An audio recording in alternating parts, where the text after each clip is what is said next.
Michael Warren adjusted his tie for the third time in as many minutes. The airport terminal stretched before him, vast and impersonal, filled with the echoing announcements of delayed flights and the rolling thunder of luggage wheels on polished floors.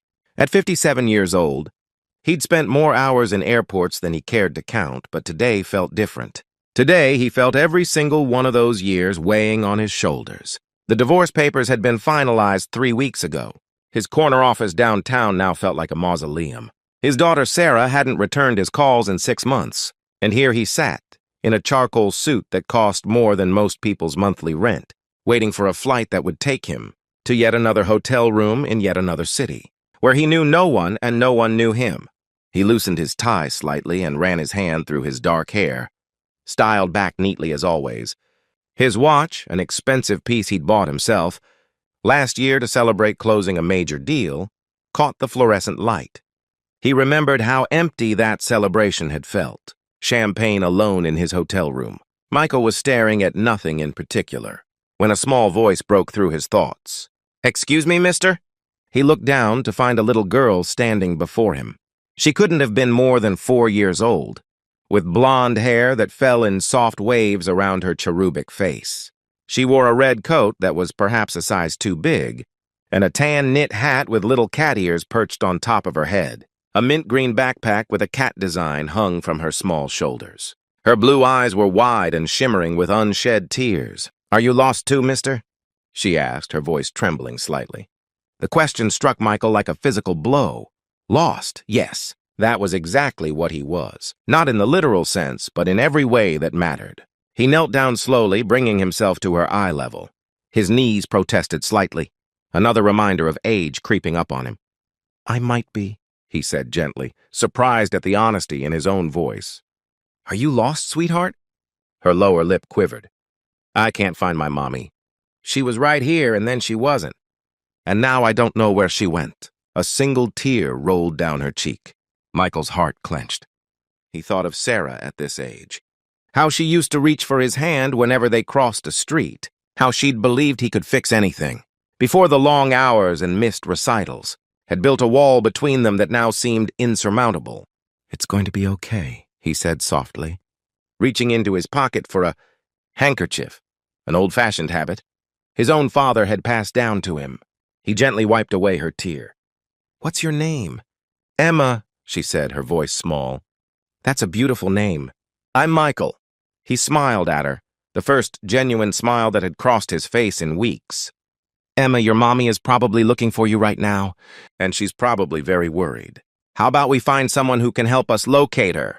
Emma nodded, reaching out to take his hand with a trust that humbled him. Her small fingers curled around his, and something in Michael's chest, something he'd thought had gone numb years, ego stirred to life. They walked together through the terminal, Emma's little legs taking 2 steps for every one of his. Michael found himself slowing his usual brisk pace, matching his stride to hers. When was the last time he'd slowed down for anyone? "Do you travel a lot?" Emma asked, looking up at him with those impossibly blue eyes. "I do," Michael admitted. "Too much, probably." "That sounds lonely," she said with the simple wisdom only children possess. Michael felt his throat tighten. "Sometimes it is. My mommy says everyone needs somebody," Emma continued, swinging their joined hands slightly as they walked. "She says nobody should be alone." "Your mommy sounds very wise." They reached the information desk where a kind-faced woman in her 60s looked up at them. She wore a name tag that read Patricia, and her eyes immediately softened at the sight of Emma. "Oh dear," Patricia said. "Are we missing someone?" Before Michael could respond, he heard a cry from across the terminal. "Emma! Emma!" A woman in her early 30s came running toward them, her face pale with fear, her eyes red from crying. She wore jeans and a blue sweater, her brown hair pulled back in a messy ponytail. She looked exhausted and terrified and relieved all at once. "Mommy!" Emma released Michael's hand and ran to her mother, who scooped her up and held her so tightly Michael could see her hands shaking. "Oh God, oh thank God," the woman kept repeating, pressing kisses to Emma's head. "I told you to stay right there while I got our boarding passes. I turned around and you were gone. I was so scared, baby, so scared." Michael hung back, feeling suddenly out of place. His role in this small drama was complete. He should return to his seat, to his phone, to his emails, to the comfortable numbness he'd wrapped around himself like armor. But Emma was pointing at him. "Mommy, that's Michael. He helped me." He wasn't lost like me, but he was lost in a different way. The woman looked at Michael, really looked at him, and he saw recognition flash in her eyes, not of his face, but of something deeper. She walked over, still holding Emma on her hip. "I don't know how to thank you," she said, and her voice cracked with emotion. "I'm Jennifer. Jennifer Foster, you—" She paused, wiping at her eyes with her free hand. "You have no idea what this means." "I'm just glad she's safe," Michael said, his own voice rougher than usual. "She's a remarkable little girl." "She is." Jennifer set Emma down but kept hold of her hand. "I'm sorry, I'm still shaking. We're traveling to see my mother. She's not doing well. Cancer, stage 4. And I was already so stressed about the trip and making sure we had everything. And then I couldn't find Emma and I just—" She stopped, seemingly embarrassed by how much she'd shared with a stranger. "You don't need to apologize," Michael said quietly. He understood perhaps more than she knew what it was like to feel like you were drowning. Emma tugged on his sleeve. "Michael, are you still lost?" He looked down at her, this small person who had appeared in his life for perhaps 10 minutes and somehow seen straight through him. He could brush off the question, make some excuse, and walk away.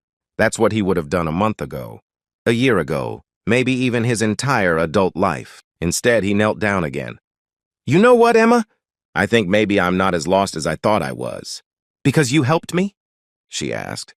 "Yes," he said, realizing it was true. "Because I helped you." Jennifer's eyes glistened with fresh tears. "I don't want to keep you from your flight, but would you like to sit with us for a bit? Before we board? I think I need a few minutes to calm down, and Emma seems quite taken with you." Michael checked his watch, a habitual gesture. He had 40 minutes until boarding. He could sit in the lounge, have a scotch, answer emails, the same routine he'd followed hundreds of times before. "I'd like that," he heard himself say. They found seats together near the windows where they could watch planes taking off. Emma sat between them, chattering about her grandmother's garden and her cat named Whiskers, and how she'd learned to count to 20.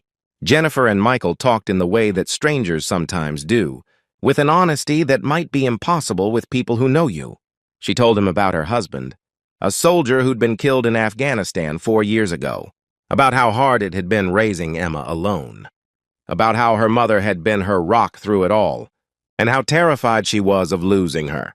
Michael found himself talking too, really talking in a way he hadn't in years, about the marriage that had crumbled, because he'd prioritized everything else over it, about the daughter who felt like a stranger now, about climbing a ladder for 30 years only to reach the top, and find the view empty and cold. "I'm sorry," he said at one point.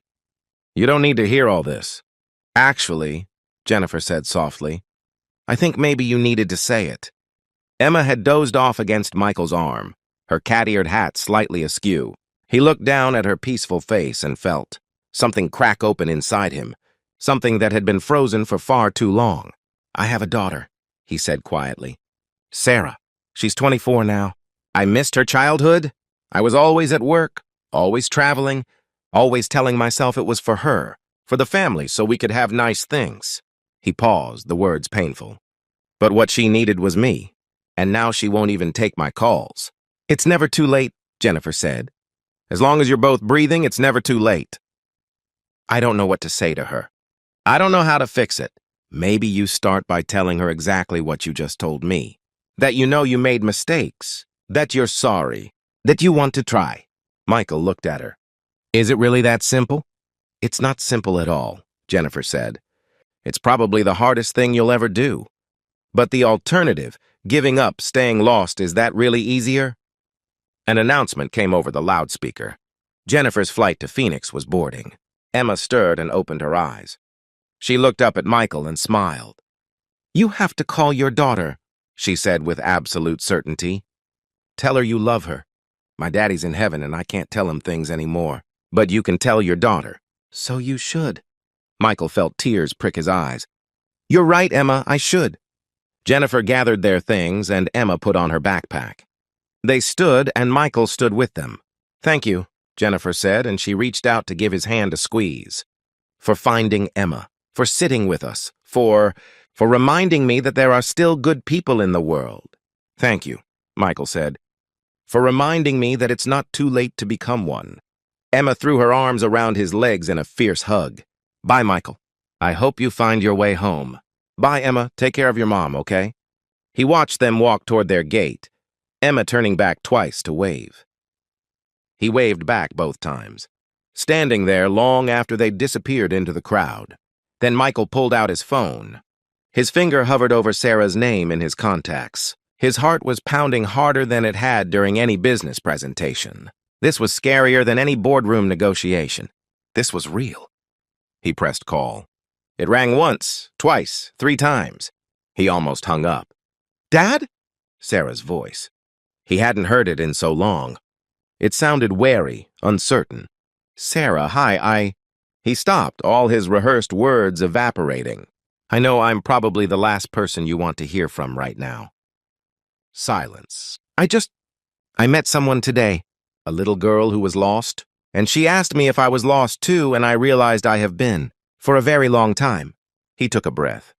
I've been lost, Sarah, and I made you feel lost too. I wasn't there for you. I chose work over you, over your mother, over everything that actually mattered. And I'm so sorry. More silence. He could hear her breathing.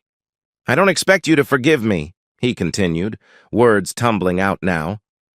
I don't even know if I deserve a chance to make things right. But I want to try. If you'll let me, I want to try. I want to know you. The real you now as you are. I want to hear about your life, your dreams, what makes you happy. I want to be your father, not just in name, but really be there for you. He heard a sound that might have been a sob. Dad. Her voice was thick with tears. I've waited so long to hear you say something like that. I know. I'm so sorry you had to wait. I'm sorry for all of it. Where are you right now? At the airport. About to fly to Seattle for a meeting. Are you going to go? Michael looked at his boarding pass. He looked at the gate, where another anonymous flight waited to take him to another anonymous city. He thought about the executive who was waiting to meet him, about the deal that hung in the balance.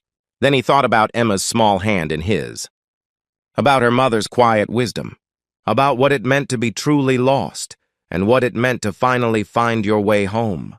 No, he said. No, I'm not. Would it be okay if I came to see you instead? Today? Now? He heard Sarah laugh through her tears. Yeah, Dad, that would be really okay. Michael was already walking toward the ticket counter. I'm going to be there as soon as I can. And Sarah, I love you. I should have said it more. I should have shown it more. But I love you. I love you too, Dad. He bought a new ticket to Boston, where Sarah lived, where his daughter was waiting. As he sat in a different terminal, waiting for a different flight, he felt lighter than he had in years. His phone buzzed. An email from his assistant asking where he was, why he'd missed the Seattle flight. His business partners would be furious. He might lose the deal. A year ago, even a month ago, that would have sent him into a panic. Now he simply replied, family emergency. We'll explain later, because it was an emergency in a way. The emergency of a life half lived, of chances almost missed, of love almost lost forever. He thought about Emma, wondered if she'd made it safely to her grandmother's house. He hoped her grandmother would beat the odds, would live to see Emma grow up. He hoped Jennifer would find peace and support on her journey. He hoped they both knew what a gift they'd given him today. Sometimes angels appear in the most unexpected forms. Sometimes they're little girls with cat-eared hats and wisdom beyond their years. Sometimes they're exhausted mothers who share truth with strangers. Sometimes they're moments of grace in crowded terminals that remind us who we're meant to be. Michael had been lost. But in helping someone else find their way, he'd found his own path home. As his flight boarded, he allowed himself to smile. Really smile. The kind of smile that reached his eyes and warmed his heart. He was going to see his daughter. He was going to start again. He was going to try. It wouldn't be easy. Years of distance couldn't be bridged in a day. But Emma was right. He could still tell Sarah he loved her. He could still try. And that made all the difference. The plane lifted off, carrying him not toward another faceless city and another lonely hotel room, but toward home, toward hope, toward healing, toward the daughter he'd almost lost forever but was finally finally ready to find. And as the ground fell away below him and the clouds embraced the plane in their soft gray arms, Michael Warren closed his eyes and whispered a prayer of gratitude for airport angels and second chances and the simple, profound truth that it's never too late to find your way back to love.